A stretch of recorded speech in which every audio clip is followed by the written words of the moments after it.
Hello all, this is Srinivasan from String Fragrances. இன்னைக்கு video வந்து தமிழில் இருக்க போது ஏன்னா மோஸ்ட் ஆஃப் த ஆடியன்ஸ் தமிழ்ன்றதுனால வாட் தே ஃபெல்ட் இஸ் நீங்கள் கொஞ்சம் தமிழ் சொன்னவங்களும் கொஞ்சம் கிளியராக இருக்கும். ஏன்னா இப்போ சொல்ல போகிற டாபிக் வந்து ரொம்ப பேசிக் ரெக்குவயர்மெண்ட்ஸ். எல்லாரும் கொஷின் கேட்குறதுன்னா இந்த பர்ஃப்யூம் இண்டஸ்ட்ரிக்குள்ளே வரணும்னா என்னென்ன லீகல் டாக்குமெண்ட்ஸ் தேவைப்படும், என்னென்ன லைசன்சஸ் தேவைப்படும் அப்படின்றது தான் மோஸ்ட் கேட்குறாங்க. அது ஆன்லைன்லேயும் தட் கிளியராக இல்லை அப்படின்றதுனால அவங்க இதை வந்து ஸ்பெசிஃபிக்காக சொல்லியிருக்காங்க. ஸோ ஒரு வீடியோ பண்ணால் எல்லாருக்கும் யூஸ்ஃபுல்லாக இருக்குன்னு சொல்லி நான் இதை பண்ணிகிட்ருக்கேன். ஸோ மோஸ்ட் ஜென்ரலாக பார்த்தீங்கன்னா இந்த ஸ்ட்ரிங் ஃப்ராக்ரன்சஸே வந்து நாங்கள் எஜுகேஷனல் பர்பஸ்க்காக தான் ஃபஸ்ட்டு ஸ்டார்ட் பண்ணது. ஸோ ஏன்னா பர்ஃப்யூம் பற்றி ஒரு அண்டர்ஸ்டாண்ட் பண்ணிக்கலாம் மக்கள், அதில் இன்டெப்த் என்ன லேமனுக்கும் அண்டர்ஸ்டாண்ட் பண்ணுற மாதிரி ஒரு கன்வே பண்ணலாம் அப்படின்ற தாட் ப்ராசஸில் தான் இந்த சேனலே ஸ்டார்ட் பண்ணோம். ஸோ இதில் பார்த்தீங்கன்னா இப்போ லைசன்சிங் பற்றி இந்த லீகல் டாக்குமெண்ட்ஸ் பற்றி கேட்டாங்கன்னா ஃபஸ்ட்டு ஏன்னா எல்லா வர்றதுக்கும் ஃபஸ்ட் கொஸ்டின் தான். ஸோ நீங்கள் இதில் நிறைய லேயர்ஸ் இருக்குது, அதை மாதிரி அண்டர்ஸ்டாண்ட் பண்ணிக்கணும். ஏன்னா நீங்கள் பர்ஃப்யூம் இண்டஸ்ட்ரின்றது ஒரு கிரேட் போர்ஷன். அதில் பார்த்தீங்கன்னா நிறைய லேயர்ஸ் இருக்குது. டிஸ்டிலேஷன் பண்ணுறவங்க ஒரு லேயரில் வருவாங்க, அவங்க வெறும் டிஸ்டிலேஷன் தான் பண்ணுவாங்க, அவங்க மார்க்கெட்டிங் பண்ண மாட்டாங்க, எதுவும் பண்ண மாட்டாங்க, பர்ஃப்யூம் பண்ண மாட்டாங்க. அவங்களுக்கு என்ன டிஸ்டிலேஷன் வருதோ அந்த டிஸ்டிலேஷன்ஸ் மட்டும் பண்ணி எசென்ஷியல் ஆயிலாக விற்பாங்க. ஸோ அவங்க வந்து பிராண்டிங்லாம் பண்ண மாட்டாங்க. ஸோ அவங்களுக்கு உண்டான அந்த எசென்ஷியல் ஆயிலுக்கு உண்டான பிராண்டிங் பண்ணிப்பாங்க. ஸோ அவங்களுக்கு தான் எஃப்எஸ்எஸ்ஐ சர்டிஃபிகேட், அப்புறம் ட்ரைனிங் பண்ணுறதுக்கு உண்டான சர்டிஃபிகேட்ஸ் அதெல்லாம் அவங்க வச்சுருக்கணும். மேனுஃபேக்சரிங் யூனிட் வச்சுருக்கணும், என்னென்ன லைசன்ஸ்லாம் வச்சுருக்கணும் அதெல்லாம் அவங்க வச்சுருப்பாங்க. ஸோ அவங்கள பற்றி நம்ம பண்ண தேவை. ஏன்னா it needs a huge investment. அந்த செட்டப் பண்ணணும், டிஸ்டிலேஷன் செட்டப் பண்ணணும்னா ஹியூஜ் இன்வெஸ்ட்மெண்ட் இருக்குது. அதெல்லாம் யாரும் வந்து இனிஷியலாக வந்து ஸ்டார்ட் பண்ண மாட்டாங்க. அதுவும் இல்லாமல் you must have a knowledge, அதாவது அந்த ப்ராடக்ட் நாலேஜ். அதனால தான் டிஸ்டிலேஷன் பார்த்தீங்கன்னா ஒரு 4-5 ஐட்டம்ஸ் மட்டும்தான் அந்த டிஸ்டிலேஷன் பண்ணுவாங்க, ஓகேங்களா? அது வேறு எதுவும் எடுக்க மாட்டாங்க. ஏன்னா சோர்ஸ் பண்ணணும் ரா மெட்டீரியல்ஸ், அதாவது அது ஃபார்மர்ஸ் கூட கனெக்டடாக இருக்கணும். அந்த ஃபார்மர்ஸ் என்ன விளைவிக்கிறாங்களோ அதை எடுத்துகிட்டு வந்து தான் அவங்க டிஸ்டில் பண்ணி ஆயிலாக கன்வெர்ட் பண்ணுவாங்க. ஸோ அதுக்கு ஒரு long process and lengthy duration இருக்கிறதுனால they can not concentrate on all the essential oils. அவங்களுக்கும் ஒரு பர்டிகுலர் எசென்ஷியல்ஸ் ஆயில்ஸ் இருக்கும், அதை மட்டும் அவங்க கான்சன்ட்ரேட் பண்ணி அவங்க டிஸ்டில் பண்ணுவாங்க. அதுக்கு உண்டான லைசன்ஸ், அந்த எஃப்எஸ்எஸ்ஐ லைசன்ஸோ இல்லைனா அதர் ட்ரேடிங் லைசன்ஸோ மேனுஃபேக்சரிங் யூனிட் லைசன்ஸோ வச்சுருப்பாங்க. ஸோ பட் ஜென்ரல் பீப்புள் வந்து என்ன கேட்பாங்கன்னா, நான் ஒரு ரீட்டைல் ஷாப் வைக்கணும், எனக்கு அந்த ரெஜிஸ்ட்ரேஷன் பற்றி தெரியாது, பர்ஃப்யூம்களை பற்றி தெரியாது, ஆனால் பர்ஃப்யூம் சேல்ஸ் பண்ணணும், அதுக்கு ஒரு ரீட்டைல் ஷாப் வைக்கணும். அதுக்கு என்னென்னலாம் தேவைப்படும்? ஜென்ரலாக ஒரு ஷாப் வச்சுருக்கீங்கன்னா அந்த ட்ரேட் லைசன்ஸ் இருக்கும்ல, ஷாப் வச்சுருக்குன்னு சொல்லிட்டு ஒரு லைசன்ஸ், அந்த லைசன்ஸு, அப்புறம் ஜிஎஸ்டி எனிவே நீங்கள் பண்ணியிருப்பீங்க, ஜிஎஸ்டி பில் போடுறது அந்த ஜிஎஸ்டி ரெஜிஸ்ட்ரேஷன் இருக்கணும். அப்புறம் நீங்கள் யார்கிட்ட அந்த மெட்டீரியல்ஸ் வாங்குறீங்களோ, அதை ஃபினிஷ்டு ப்ராடக்டாக பர்ஃப்யூமாக வாங்குறீங்களோ அவங்ககிட்ட இருந்து ஒரு பில், ஜிஎஸ்டி பில், அது இருந்தாலே போதும். You can start your retail shop. ஒரு பொருளை விற்கிறேன், வெறும் ரீட்டைலாகவே விற்கிறேன்னா, ரீட்டைலாவோ ஆன்லைனாகவோ விற்கிறேன்னா அது போதும், அவங்களுக்கு அந்த நான் சொன்ன வரைக்கும் போதும். இல்லை நான் ரா மெட்டீரியல்ஸை நான் இன்னொருத்தர்கிட்ட இருந்து பர்ச்சேஸ் பண்ணி ரா மெட்டீரியல்ஸாக விற்கிறேன், சே ஃபார் எக்ஸாம்பிள் பர்ஃப்யூம் ஆயிலியாகவும் விற்கிறேன், அப்படி இல்லைன்னா சம் மிக்ஸ் பண்ணுறதுக்கு உண்டான பர்ஃப்யூமரி ஆல்கஹால் அதெல்லாம் வச்சுருக்கேன் அப்படின்னா, நீங்கள் அந்த ஆல்கஹால் ஸ்டோர் பண்ணுறதுக்காக உங்கள் ஸ்டேட் கவர்மெண்ட்லேருந்து ஒரு ஆல்கஹால் ஸ்டோரேஜுக்காக ஒரு லைசன்ஸ் வாங்கணும், எம்எஸ்எம்இ லைசன்ஸ் இருக்கணும்.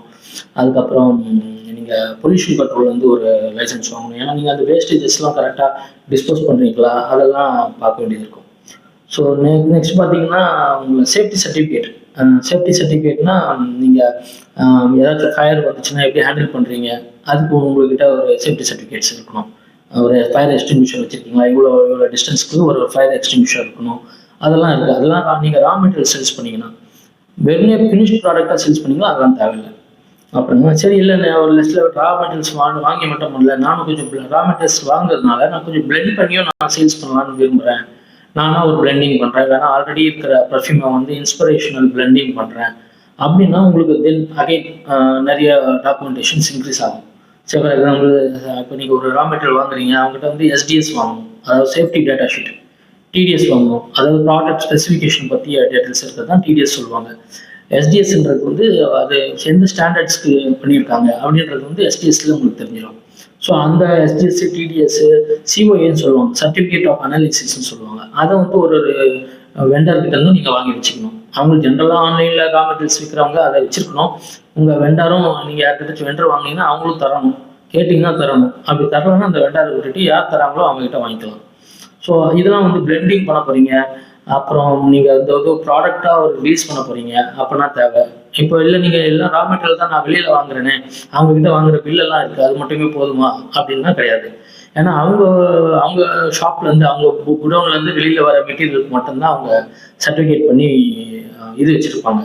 ஆனால் நீங்கள் பண்ணும்போது உங்களோட ப்ராசஸில் எதுவும் கண்டாமினேட் ஆகலை, நீங்கள் எதுவும் வந்து அதை எக்ஸ்ட்ராவாக ஆட் பண்ணல, இல்லைன்னா எதுவுமே அதை வந்து அகேன்ஸ்டாக பண்ணல அப்படின்ற மாதிரி அதை ஒஸ்ட் ஆக்குற மாதிரி எதுவும் பண்ணலைன்றதுக்காக ஜிஎம்பி தேவை. அதாவது குட் மேனுஃபேக்சரிங் ப்ராக்டிஸ், அதை ஜிஎம்பின்னு சொல்லுவாங்க. இல்லைன்னா ஐஎஸ்ஓ அது மாதிரி உங்கள்கிட்ட சர்டிஃபிகேட்ஸ் இருந்ததுன்னா வெல் அண்ட் குட். அப்புறம் நீங்கள் அதை முடிச்சுட்டு பேக் பண்ணி அனுப்புறீங்கன்னா பேக்கேஜிங் அண்ட் இதுக்கெல்லாம் வந்து லாஜிஸ்டிக்லாம் வந்து ஒரு ரூல்ஸ் இருக்குது. இந்த மாதிரி தான் லேபிள் இப்படி தான் இருக்கணும், எம்ஆர்பி போட்டிருக்கணும் அப்படின்ற ரூல்ஸ்லாம் இருக்குது. அது பேக்கேஜிங் ரூல்ஸில் வரும். ஸோ அதை நீங்கள் ஃபாலோ பண்ணணும். இது வரைக்கும் ஃபாலோ பண்ணாலே நீங்கள் பிளெண்டிங் வரைக்கும் பண்ணிடலாம். பிளெண்டிங் பண்ணி எல்லாருக்கும் சேல்ஸ் பண்ணலாம். நான் சொன்ன இந்த எஸ்டிஎஸ், டிடிஎஸ், சிஓஏ இதெல்லாம் நான் அந்த எசென்ஷியல் ஆயில் டிஸ்டிலேஷன் பண்ணுறாங்களோ அவங்க வச்சுருப்பாங்க. அவங்ககிட்ட நீங்கள் மெட்டீரியல் வாங்கினாலும் நீங்கள் இதெல்லாம் அவங்ககிட்ட கேட்கலாம். ஏன்னா அவங்க வந்து லாட்டில் பண்ண போகிறாங்க, அவங்க எல்லாமே எடுப்பாங்க. இன்னும் கேட்டால் ஜிசிஎம்எஸ் ரிப்போர்ட் வச்சுருப்பாங்க. ஒரு இதுக்கும் வந்து ஜிசிஎம்எஸ்னால் கேஸ் குரோமட்டோகிராஃபி மாஸ் ஸ்பெக்ட்ரோமீட்டர்னு சொல்லுவாங்க. அதோட ரிப்போர்ட்டும் அது கூட அட்டாச் பண்ணி நீங்கள் வாங்கலாம். ஸோ நீங்கள் வாங்குற ஏன்னா நீங்கள் மாதம் வாங்கினீங்கன்னா say for example 5 litres 10 litres வாங்குறீங்கன்னா இந்த சர்டிஃபிகேட்லாம் கொடுப்பாங்க. ஒரு 100 ml தான் வாங்குறீங்க, இல்லை 1 kg தான் வாங்குறீங்கன்னா சம் பீப்புள் அது கொடுக்குறாங்க, சில பேர் கொடுக்கறதில்ல. அந்த குவான்டிட்டி கம்மியாக இருக்கிறதுனால அந்த சர்டிஃபிகேட்ஸ் கொடுக்கறதில்ல. அது கொடுக்கலாம், ஏன்னா ஒரு சர்டிஃபிகேட் தான் அவங்க ஒரு லாட்டுக்கு வாங்க போகிறாங்க. ஸோ நீங்கள் 10 ml இருந்தாலும் அது ஒரு ஜெராக்ஸ் காப்பி தான் அவங்களுக்கு. ஏன்னா அவங்க எடுத்ததோட கொடுக்கலாம். அப்படி கொடுக்கலன்னா அவங்ககிட்ட வாங்காதீங்க, வேற யார்கிட்ட கொடுக்குறவங்க கிட்ட வாங்கிக்கலாம். இல்லை ஆன்லைன்லேயே நிறைய சர்டிஃபிகேட்டோட ப்ரொவைட் பண்ணுற ரா மெட்டீரியல்ஸ் ப்ரொவைட் பண்ணுறவங்க இருக்காங்க. அதனால உங்களோட காஸ்ட் பர்ஃப்யூமோட காஸ்ட் இன்க்ரீஸ் ஆகலாம். ஆனால் திஸ் இஸ் பெட்டர். அதுக்கு போகிறது I would recommend go for that. அப்புறம் இதில் பிராண்டிங் பண்ணுறீங்க, நெக்ஸ்ட் லெவல் போயிட்டீங்க, நல்லா ஒரு பிராண்டிங்லாம் நல்லா பக்காவாக பண்ணிட்டீங்க. பிராண்டிங் பண்ணுறீங்கன்னா உங்களுக்கு பிராண்டிங் அப்போ என்னென்னலாம் பார்க்கணும். பிராண்டிங் அப்போ இது நான் சொன்னது எல்லாமே அதில் கண்டிப்பாக இருந்தே ஆகணும். அதை தவிர ட்ரேட்மார்க் ரெஜிஸ்ட்ரேஷன் பண்ணி ஆகணும். அதுக்கப்புறம் உங்களோட இன்டெலெக்சுவல் ப்ராடக்ட் பற்றி, அதாவது ஐபின்னு சொல்லுவாங்க, பேட்டர்ன் ஃபைல் பண்ணுறது வந்து பேட்டர்ன் ஃபைல் பண்ணணும். அந்த மாதிரி ஒரு சர்டிஃபிகேஷன்ஸ் என்னென்னலாம் தேவைப்படணுமோ எல்லாமே வச்சுருக்கணும். நீங்கள் கொடுக்குற இதுக்கு வந்து நீங்கள் சிஓஏ, எஸ்டிஎஸ், டிடிஎஸ் எல்லாமே நீங்கள் ப்ரொவைட் பண்ண வேண்டியதாக இருக்கும். இது வந்து என்னென்னா மெயினாக பார்த்தீங்கன்னா காசைட், அதாவது என்ன சொல்லுவாங்கன்னா காஸ்மெட்டிக் இதில் வர்றதுனால காசைட் லைசன்ஸ் கண்டிப்பாக தேவை. அந்த லைசன்ஸ் வாங்குறது கொஞ்சம் கஷ்டம்தான், பட் இருந்தாலும் அது இருந்தால் தான் நீங்கள் பிராண்டிங் பண்ண முடியும்.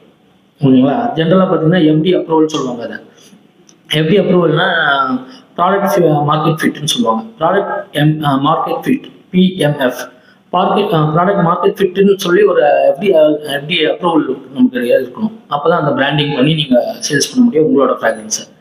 ஈவன் எனி பிளெண்டிங் பண்ணியிருந்தாலும் சரி, இன்ஸ்டாலேஷன் பண்ணியிருந்தாலும் சரி, இது தேவைப்படும். ஸோ இதில் வந்து நிறைய இருக்குது. ஸோ ஸ்பெசிஃபிக்காக யாராச்சும் ஒருத்தவங்க இந்த ஃபீல்டில் இருக்கேன், நான் இந்த ஏரியா மட்டும் பார்க்குறேன், அதுக்கு மட்டும் என்னென்ன டாக்குமெண்ட்ஸாக தேவை, எதெல்லாம் இருந்தால் பெட்டர்னு கேட்டிங்கன்னா கமெண்ட் பண்ணிங்கன்னா, இல்லைன்னா கான்டாக்ட் பண்ணிங்கன்னா we can discuss. Thank you.